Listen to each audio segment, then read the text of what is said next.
Bismillahirrahmanirrahim. Assalamualaikum warahmatullahi wabarakatuh. Waalaikumsalam warahmatullahi wabarakatuh. Alhamdulillah, salatu wassalamu ala Rasulillah wa ala alihi wa sahbihi wa mawalah. Rabbana shrah lana sudurana wa yassir lana umurana wa hlul 'uqdatam min alsinatina yafqahu qawlana. Allahumma la sahla illa ma ja'altahu sahlan wa anta taj'alul kulla hazin syi'ta sahla. Subhanaka la ilma lana illa ma 'allamtana innaka antal alimul hakim. Alhamdulillah, pada malam hari ini kita bisa berkumpul di tempat yang penuh berkah ini. Semoga Allah jadikan pertemuan ini menjadi amal saleh. Salam dan salam tercurahkan kepada Nabi Muhammad SAW, kepada keluarganya, para sahabatnya, para salihin. Semoga Allah kumpulkan kita bersama mereka di surga. Seperti biasanya malam genap sepi, tidak seperti malam ganjil. Itu lumrah dalam artian karena memang kaitan dengan Lailatul Qadar itu kan ada hadis yang menjelaskan di 10 hari terakhir, tidak membedakan ganjil dan genap. Tapi kemudian ada juga yang menjelaskan di malam ganjil, dan ada lagi yang menjelaskan di malam ke-27. Itu seperti pengkhususan ya, yang pasti ada di 10 hari terakhir. Kemudian dikhususkan lagi di malam ganjil, artinya boleh jadi seringnya itu di malam ganjil. Dari sekian malam ganjil dikhususkan lagi malam ke-27, artinya boleh jadi seringnya itu malam 27. Maka boleh jadi besok adalah itikaf paling banyak di masjid-masjid ya. Bukan hanya di masjid ini, di masjid lain pasti besok itu adalah puncak itikafnya, yaitu malam ke-27. Seperti hadis Nabi, carilah malam qadar di malam ke-27 di bulan Ramadan. Tapi kalau yang itikafnya 10 hari full itu pasti dapat, karena nyaris tidak ada celah gitu kan. Tapi tadi malam tuh udaranya enak ya. Terus tadi pagi juga udaranya nggak terik gitu kan. Kayaknya tadi malam. Ayo tuh, wait. Gitu. Dan kayaknya tadi malam. Tapi ya Allah tidak perintahkan kita untuk menebak-nebak apanya ya. Ya Allah perintahkan kita untuk fokus mencarinya dengan fokus ibadah. Kalau betul-betul menghidupkan malam-malam 10 hari terakhir itu ya dipastikan berjumpa, karena pasti ada di 10 hari terakhir dan kita qiyam. Termasuk sholat tarawih juga, apakah di rumah, apakah di masjid, di 10 hari terakhir ya berarti menghidupkan malam 10 hari terakhir. Artinya kalau misalnya tadi tarawih, apakah di rumah, apakah di masjid, kemudian setelah itu tidur sampai subuh, ya berarti sebetulnya sudah menghidupkan malam, tapi cuman sebentar gitu.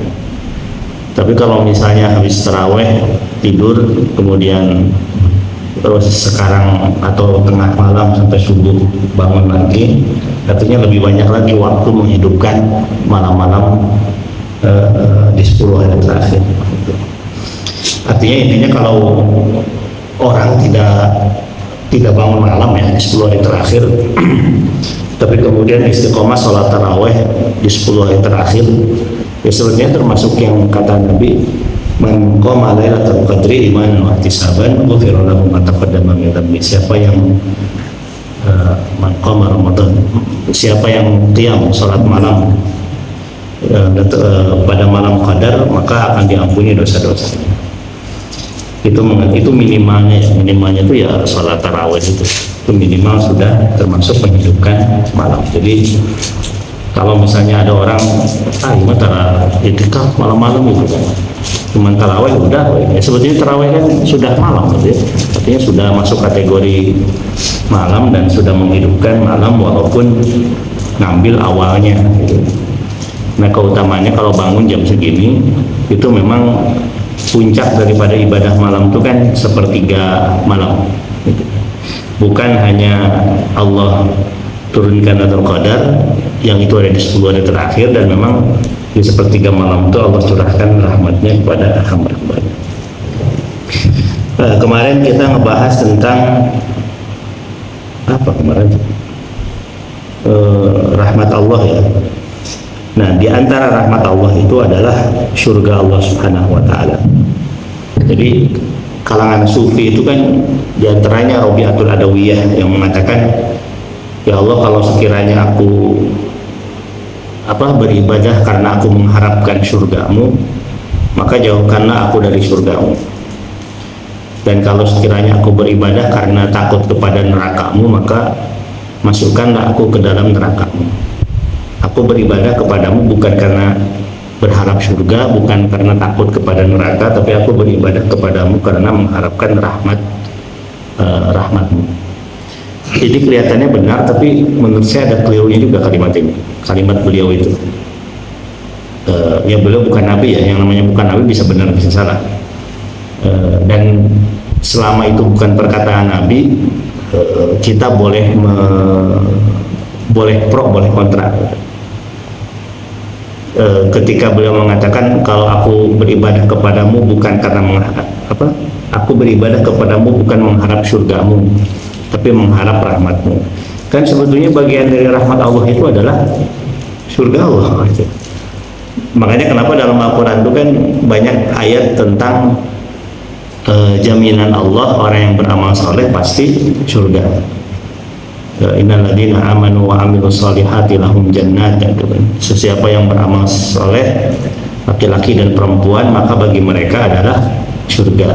Ini kan apa ya, tanda petik iming-iming Allah kepada hambanya. Siapa yang beramal saleh pasti baginya adalah surga. Dan memang kata Nabi, fama ba'dal mauti min musta'tabin idal jannah wan nar. Dan tidak ada akhir daripada perjalanan hidup manusia setelah kehidupan ini kecuali surga dan neraka. Jadi hanya dua, nggak ada pilihan lain. Kalau tidak surga ya ke neraka, kalau tidak ke neraka ya ke dalam surga. Hanya memang keuntungan orang berislam itu, beriman itu, sejelek-jeleknya orang beriman, sebanyak-banyaknya dosa orang beriman, pasti masuk surga. Itu pasti masuk surga. Seburuknya ya, seburuk-buruknya, sebanyak-banyak dosanya, ya masalah transit ke neraka itu urusan lain ya, tapi akhirnya itu pasti ke dalam surga. Kebalikannya, sebaik-baiknya orang kafir, baik dalam artian ibadah sosial ya, dia dermawan, dia ramah, dia ahli silaturahim, dia berkasih sayang kepada sesama, sebaik-baiknya orang kafir tetap sama sekali tidak akan dihargai oleh Allah dan ujungnya ke dalam neraka. Dan itu harus diyakini oleh kita kan? Karena kalau orang liberal itu kan selalu gini, kalau surga itu hanya milik orang beriman, itu surga lega-lega teuing gitu. Sementara orang beriman jumlahnya sedikit. Ya di surga kan kita sudah tidak lagi memikirkan keeng atau enggak gitu kan. Artinya sudah disibukkan dengan nikmat surga. Dan kenapa Allah hargai yang namanya iman? Karena puncak daripada ketaatan itu kan awal start daripada ketaatan itu kan iman dulu. Innal ladzina kafaru a'malahum kasarab. Orang kafir itu amalannya seperti fata morgana. Kelihatannya ada tapi nggak ada. Artinya semua amal solehnya itu, kebaikannya itu terhapus karena kekufurannya. Yang boleh jadi kufurnya satu, kebaikannya banyak, tapi kebaikannya terhapus oleh kekufuran. Sementara orang beriman mungkin keburukannya itu banyak, tapi ada satu amal saleh yaitu iman, maka dia masuk ke dalam surga. Tentunya iman yang dilengkapi dengan amal saleh ya. Karena keimanan versi kita itu naik turun, naik dengan amal saleh, turun dengan maksiat. Artinya selama dia banyak melakukan keburukan, tapi di satu sisi dia pun menjaga kewajibannya, paling tidak sholat 5 waktu, itu pasti masuk ke dalam surga. Kenapa Allah bersikap demikian? Orang kafir dimasukkan ke dalam neraka walaupun banyak kebaikannya, orang beriman dimasukkan, orang Islam lah dimasukkan ke dalam surga walaupun banyak keburukannya. Ilustrasinya tuh seperti seorang mahasiswa. Ada suatu kampus, kemudian di dalamnya ada beberapa mahasiswa. Sebagian mahasiswa yang memang terdaftar sebagai mahasiswa di situ, sisanya lagi hanya sebatas ingin mendapatkan ilmu dari dosennya. Nah, tapi dan dosen mempersilahkan mereka untuk ikut serta, duduk menjadi peserta kelas, mendengarkan. Bahkan dosen pun membolehkan kepada seluruhnya, baik yang tercatat sebagai mahasiswa maupun tidak, untuk ikut ujian tes UTS atau UAS gitu. Tapi hasil UTS itu ternyata lebih bagus nilainya yang tidak tercatat sebagai mahasiswa. Mereka lebih pintar, karena memang boleh jadi mereka rajin belajar. Sementara yang tercatat sebagai mahasiswa nilainya biasa aja. Tapi ujungnya kira-kira yang dapat ijazah siapa? Yang tercatat sebagai mahasiswa, walaupun nilainya jelek. Sepintar apapun yang bukan mahasiswa, mereka tidak akan mendapatkan ijazah.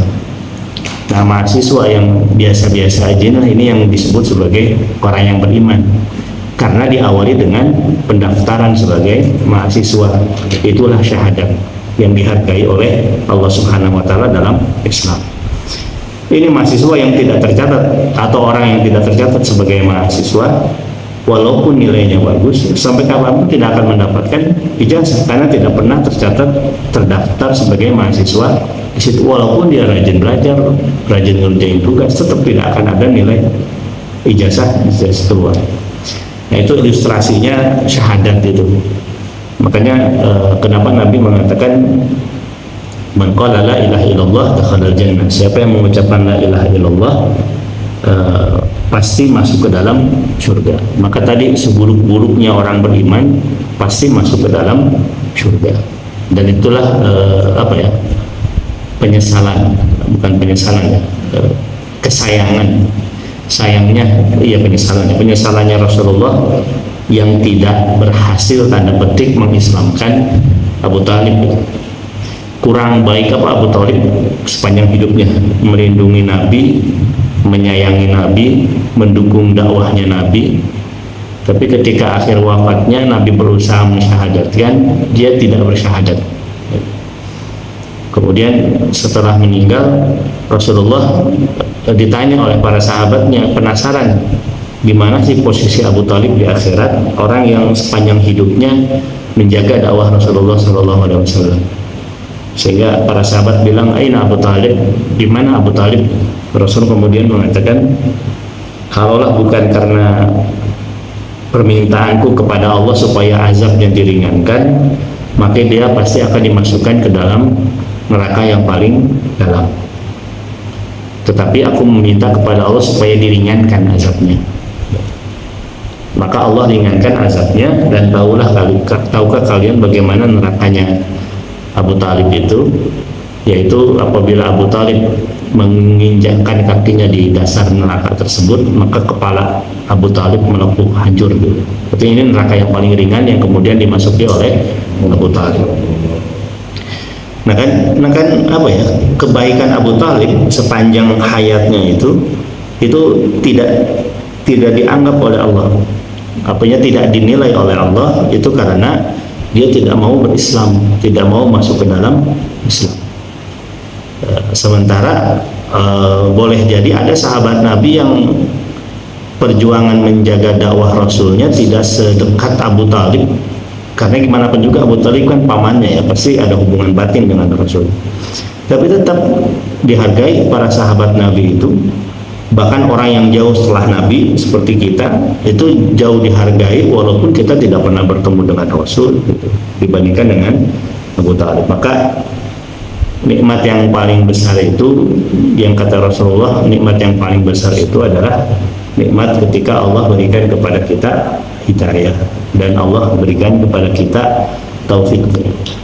Jadi kalau hidayah itu sampainya ilmu kebenaran kepada diri kita, itu hidayah.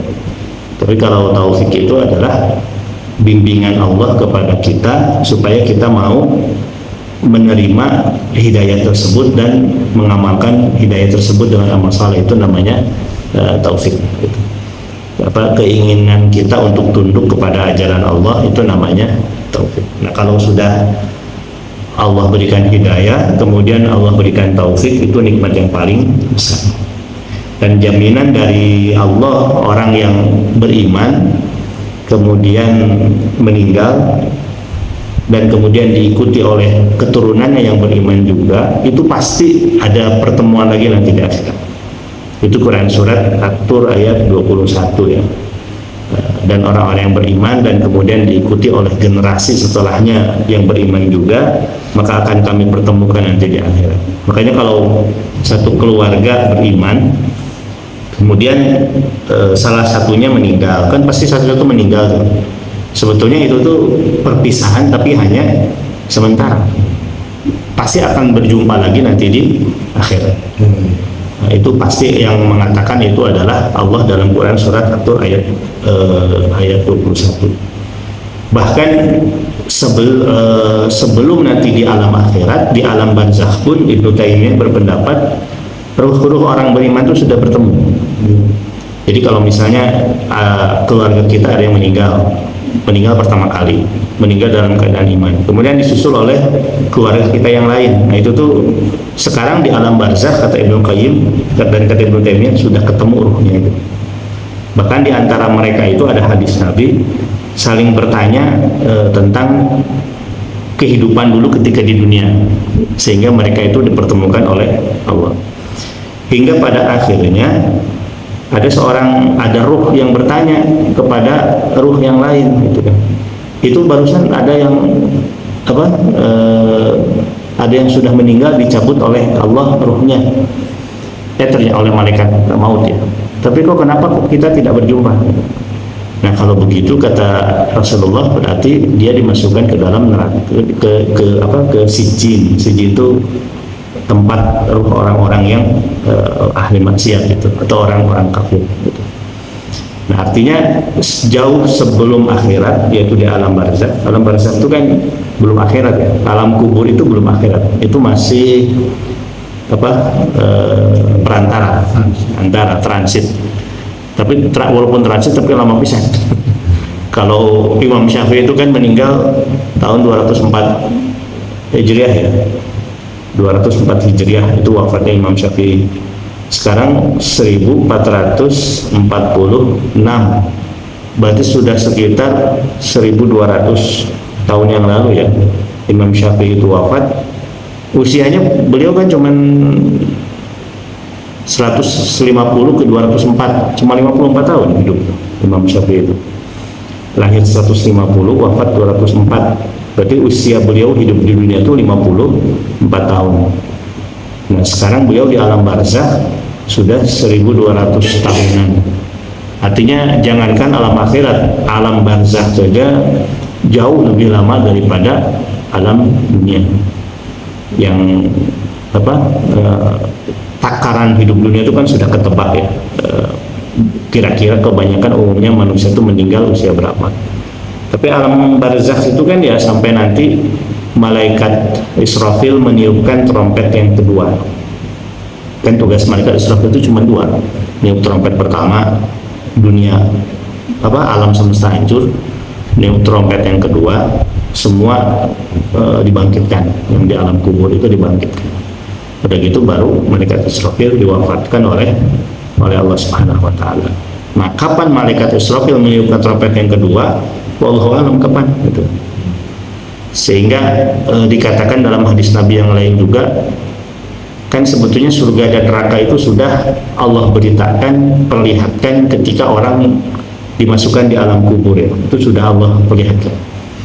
Nah, bahkan dalam hadis Nabi dikatakan orang yang sudah meninggal kemudian sudah diperlihatkan bahwasanya tempatnya nanti di akhirat itu adalah surga, mereka tuh selalu meminta kepada Allah, ya Allah, kapan kami dimasukkan ke dalam surga? Ini penantian yang sangat lama gitu. Walaupun di alam kubur sudah dapat nikmat kubur juga, tapi tetap mereka pun memohon kepada Allah supaya disegerakan hari kiamat. Artinya kalau segera hari kiamat berarti segera dimasukkan ke dalam surga. Itu ketika di alam kubur. Berarti kebalikannya, ahli neraka itu pun sudah diperlihatkan ketika dia berada di alam kubur.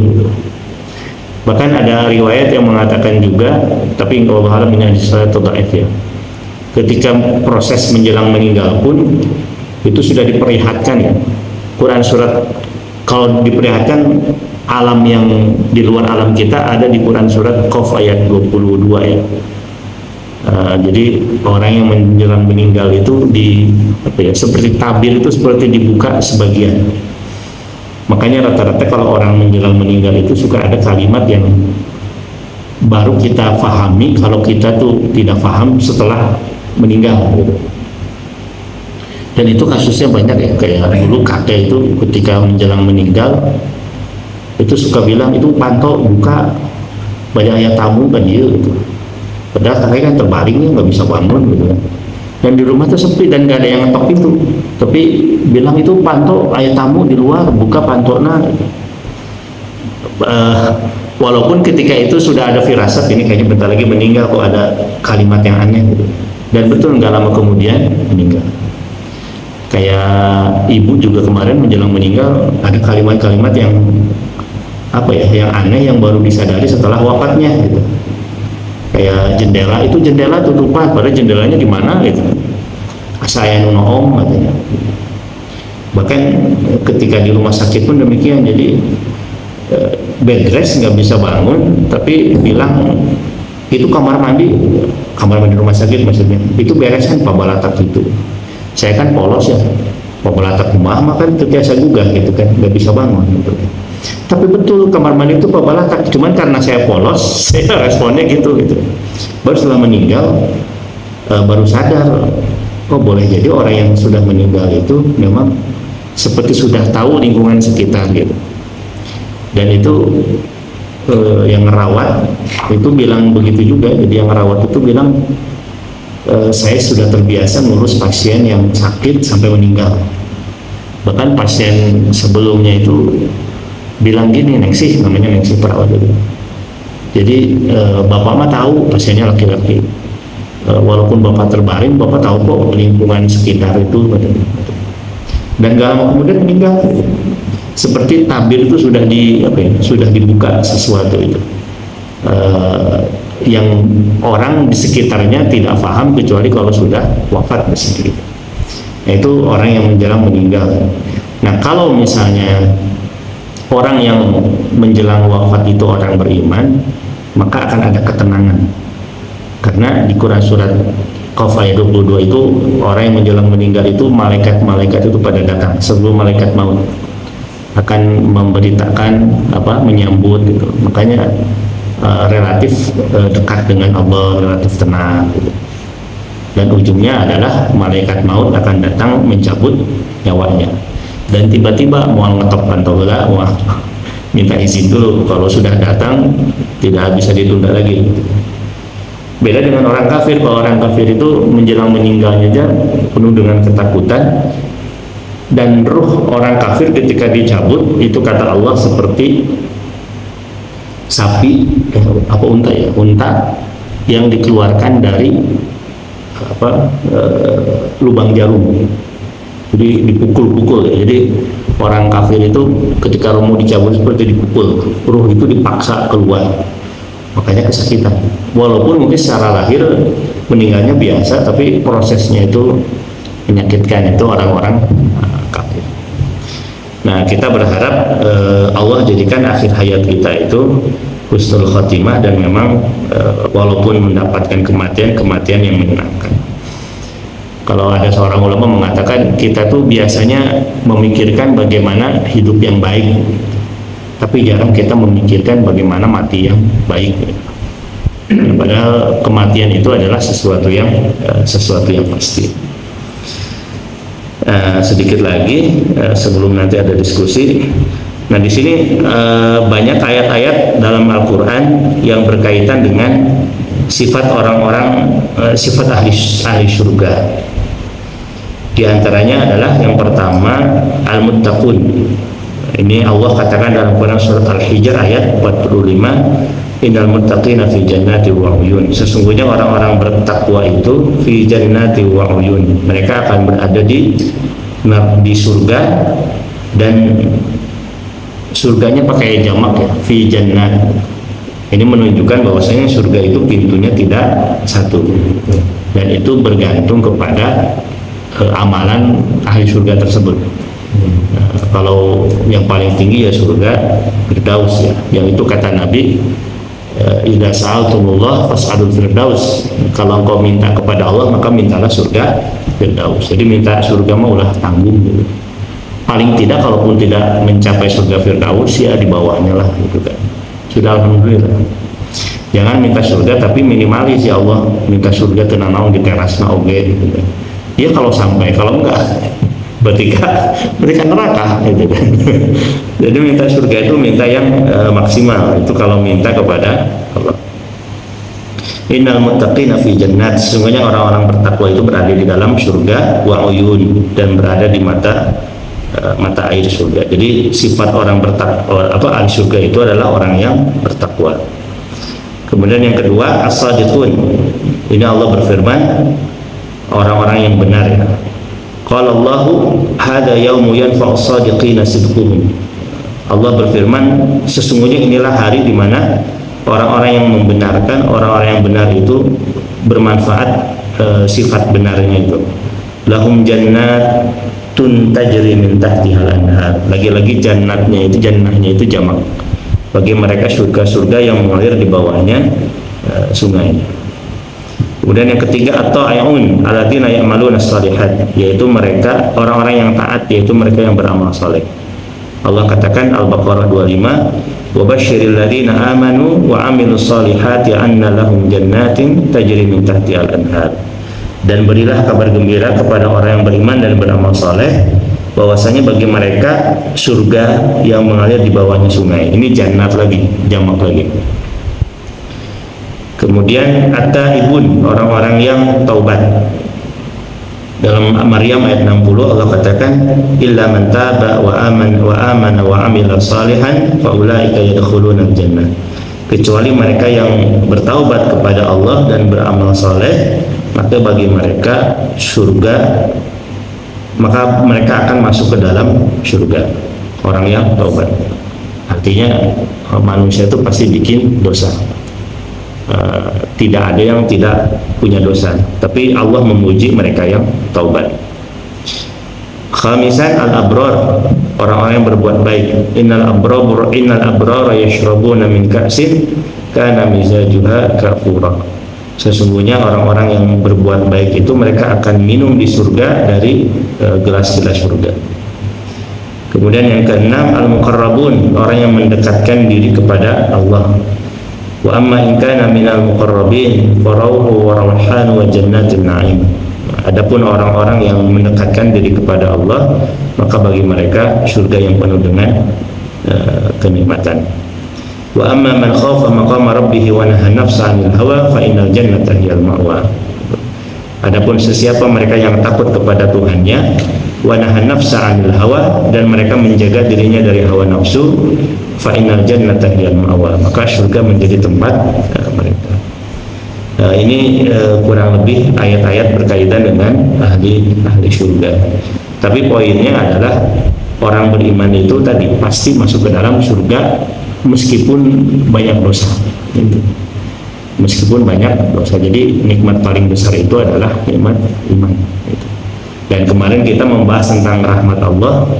Kalau sekiranya Allah tidak curahkan rahmat kepada kita, mustahil kita tuh masuk surga karena amal soleh kita. Dan pasti banyak dosa kita daripada amal soleh kita.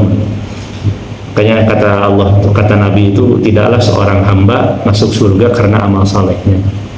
Orang itu masuk surga karena rahmat Allah. Kemudian wala anta ya Rasulullah, apakah termasuk engkau juga wahai Rasulullah? Beliau mengatakan termasuk aku pun masuk surga karena rahmat Allah. Padahal Nabi maksum ya, artinya dijaga oleh Allah dari dosa, itu tetap masuk surga pun karena rahmat Allah. Bahkan ada hadis sedikit lagi, di akhirat itu ada orang yang ketika di dunia itu ahli ibadah, sampai akhirnya Allah takdirkan dia menjadi ahli surga. Kemudian Rasul menjelaskan ada dialog antara Allah dengan hamba ini.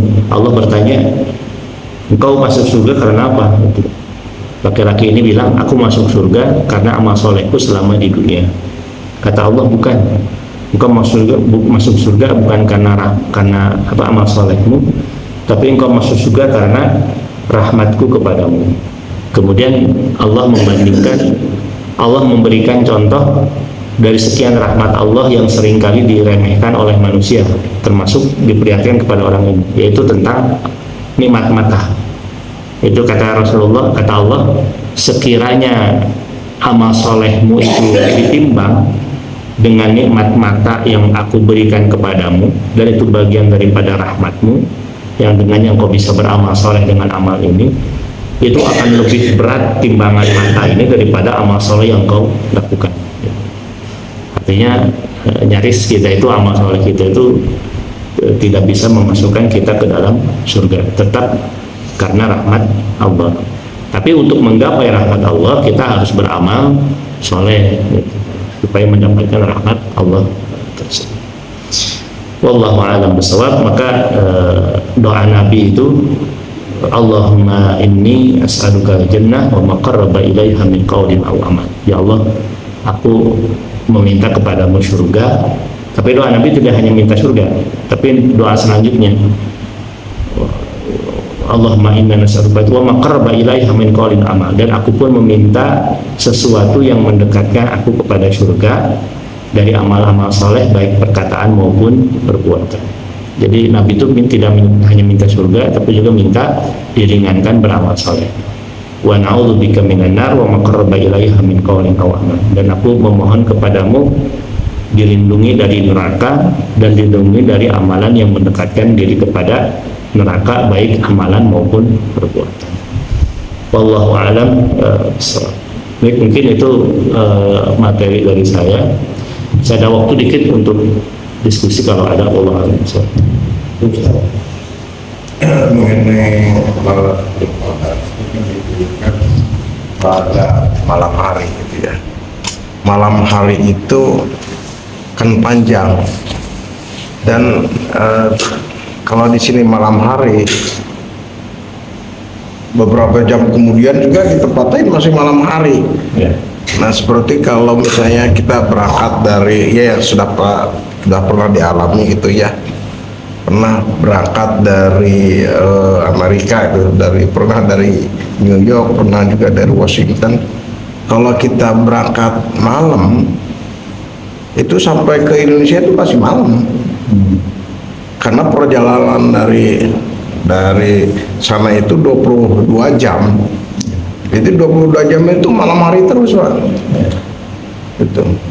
Bahkan kalau sampai ke Indonesia itu 27 jam.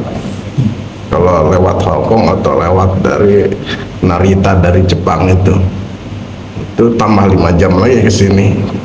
Jadi berarti Lailatul Qadar itu tidak sekali turun malam ini, tapi untuk sholat juga terus turun gitu ya malam. Jadi yang sepanjang malam itu 24 hari kalau kayak 24 jam kalau gitu kan. Itu satu. Yang kedua, Pak, ada mengenai alam kubur. Pengertian awam itu kan, alam kubur itu alam di mana orang yang mati dimasukkan ke dalam kubur. Gitu kan. Tapi ada juga orang yang mati tidak jelas alam kubur, pesawat meledak di atas gitu ya, nggak ada jasadnya, udah nggak ada gitu. Nah, bagaimana malaikat itu mendakwa mendakwa itu rohnya itu? Kalau yang di alam kuburan jelas di dalam tanah itu, tapi kalau yang entah ada sisanya gitu karena meledak di udara. Atau misalnya kan ada orang yang dikubur, ada juga orang yang terkubur. kecelakaan di laut, tenggelam, itu kan airnya terkubur bukan dikubur. Gitu. Jadi kemudian alam barza itu kan alam antara itu ya, dimana orang-orang itu rohnya akan hidup, dan antara orang yang muslim dengan yang muslim dalam satu keturunan bisa gitu kan, bisa ketemu. Apakah dengan yang lain bisa ketemu juga? Kemudian kalau orang kafir, kan orang kafir banyak juga, ada kelompok orang kafir, mereka ketemu juga nggak itu dia?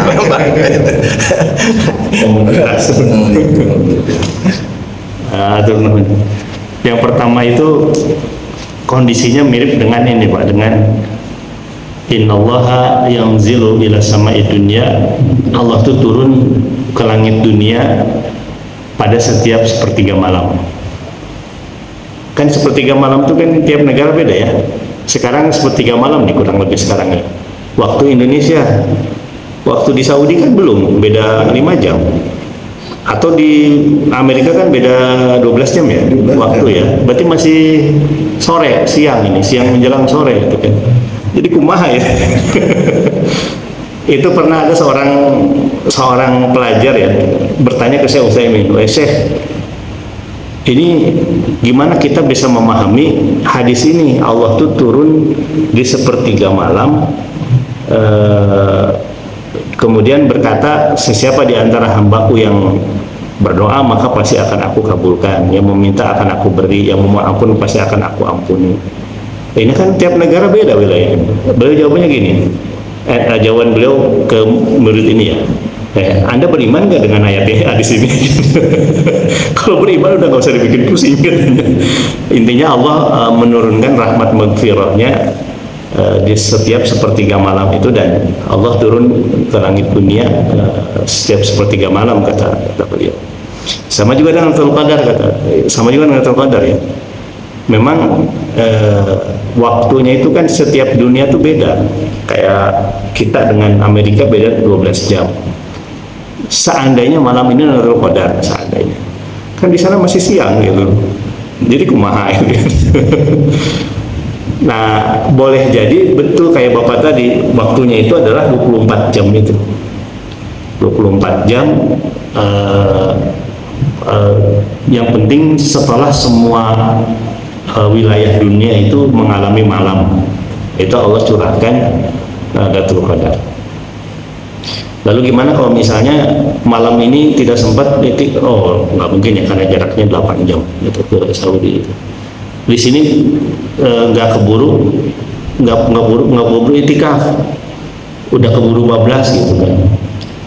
Seandainya pesawat itu bisa semudah naik mobil misalnya, nah orang ke negara yang jaraknya antara kita dengan sana 5 jam misalnya, Saudi, di sana kan masih belum malam tuh.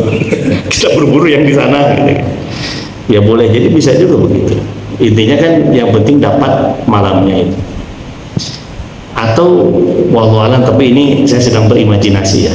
Atau boleh jadi Allah tuh sebetulnya menurunkan Lailatul Qadar itu di berbagai macam malam, tergantung wilayahnya.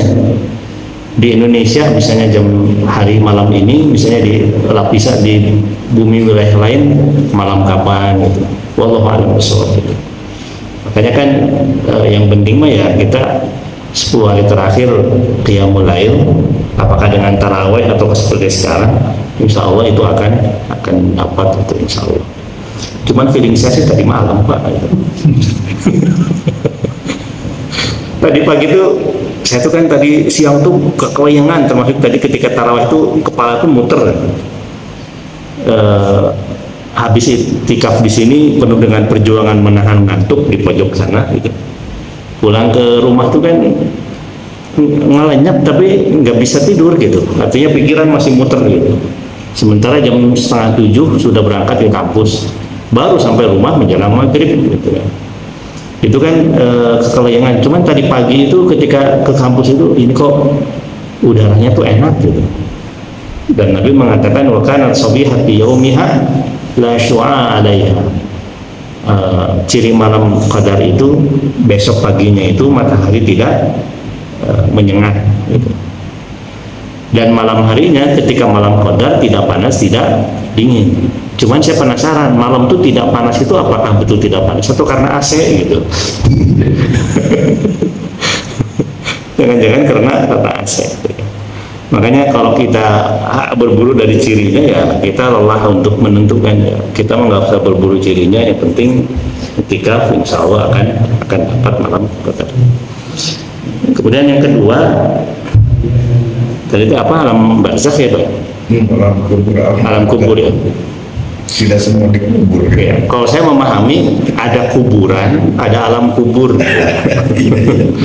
Alam kubur itu alam barzakh itu ya. Cuman karena kebanyakan manusia itu meninggal dikuburkan, maka lebih populer dengan istilah alam kubur.